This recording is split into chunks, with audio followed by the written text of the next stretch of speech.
मुस्नद इब्न अबी शैबा में सही सनद के साथ रवायत है, रसूलुल्लाह सल्लल्लाहु अलैहि वसल्लम ने फरमाया, एक दूसरे के पीछे कहे जाने वाले ऐसे कलिमात हैं कि हर फ़र्ज़ नमाज के बाद इन्हें कहने वाला कभी भी नामुराद नहीं होता।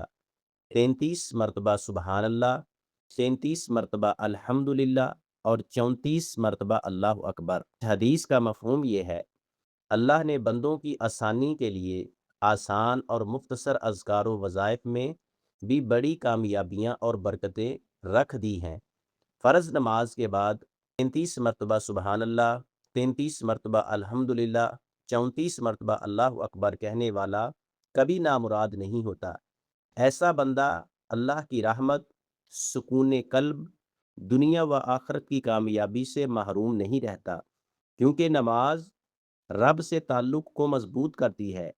बाज़ लोग सिर्फ वज़ाइफ को ही सब कुछ समझते हैं, ज़ुबान से ज़िक्र, वज़ाइफ, तस्बीह तो करते हैं, मगर अमली ज़िंदगी में नमाज, तौहीद व सुन्नत, हकूक़ुल इबाद और शरीयत के दीगर अहकाम को बिल्कुल नज़रअंदाज कर देते हैं, जो कि दुरुस्त तर्ज़ अमल नहीं।